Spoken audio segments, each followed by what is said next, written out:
He had the Senna GTR, the Senna, the P1, the P1 GTR, and two 570S GT4s. One interesting story from that, I disassembled my chair and took the metal bits of the chair, wrapped it in tape, and basically used it like a Swiffer down in there. It's a good day. Welcome back to the channel. Just finished up my workout here at Planet Fitness, $10 a month, bargain of the century. Today, I want to talk about the 5 richest people that I know that I've met on track. It turns out if you go to the track, never do you feel more poor than you do at these track events. I've met guys who have some sort of patent on the aileron for the wing, all kinds of different things. But here are the top 5 richest people that I know of that I've met at track. Number 5, Glen Powell. You might know him from his acting career in Top Gun. I met him before Top Gun, and if you want to see more details on that, you can check out the video of when I met Glen Powell at Indianapolis Motor Speedway. His approximate net worth was $7 million. He was not driving his own car that day. He was using a McLaren 570S GT4 race car. He comes in at number 5. Number 4, Shmee 150, also known as Tim Burton. I met him at a track event. He was looking basically for a garage paddock. Barry and I were the only ones in our garage, so I offered him a spot in our garage. I actually had the YouTube channel at the time, thought about filming and doing some different things, but I just gave him peace. One interesting story from that is when you're out at the track, it's a community. It really is. It's a community. People will help out with tools or with jacks or different things. Oh, hey, I got this issue with my car, and people will help out. Well, Tim, he had a bunch of leaves essentially stuck in his AMG GT Black Series, and he had a bunch of leaves stuck in the front radiator portion area.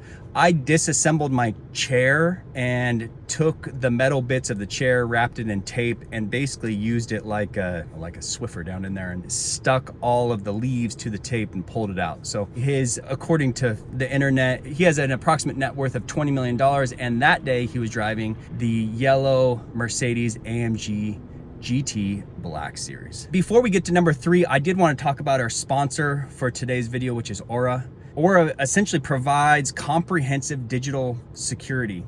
A couple of years ago, I had my digital profile essentially taken. It ended up costing me like $477,000. And I wonder if I had Aura then, if it would have made a difference. It's definitely something you should check out. The thing I love about Aura is we're able to use it not only for protection of our digital security, but also our kids' digital security. There is more and more kids' social security numbers getting taken and then sold, and then by the time that they actually need to know or are aware that they know, their credit has been destroyed or used already. Well, another cool thing that I really love about the Aura app is I can put my kid's phone, as long as they're willing for the most part, I can put their app on their phone and be able to track all the different websites that they're going to see throughout the day. So it also serves as that. It's kind of your all-in-one app for your digital privacy and security. It's 100% free to try it out. Check out the Aura app in the link below.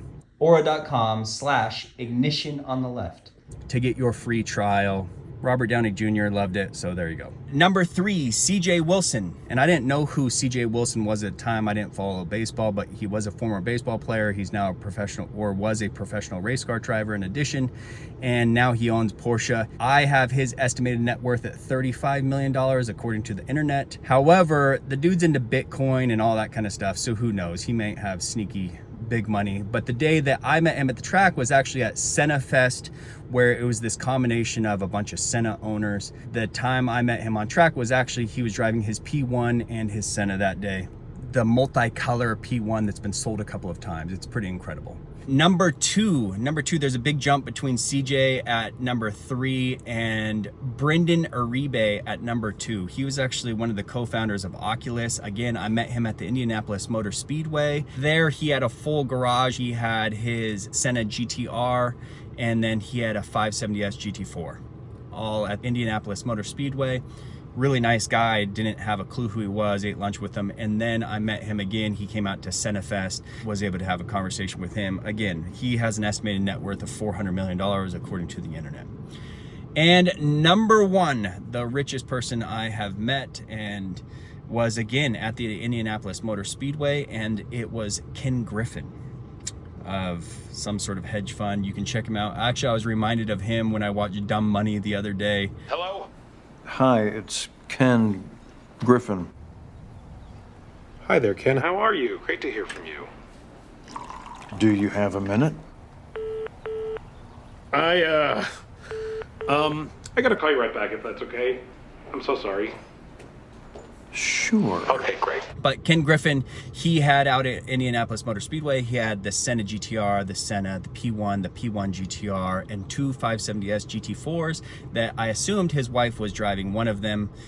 It turns out, I looked him up, that was not his wife. So whoever was driving the other one, but he was out there. He was actually seemed like a nice enough guy to me. So there you go. Those are the top 5 richest people that I've met. Some honorable mentions out at some of these different things is like Lolo Jones. I met her, which I didn't know who she was until after the fact and somebody explained it to me. But again, if you ever want to feel poor, go out to the track and meet some of the people out there.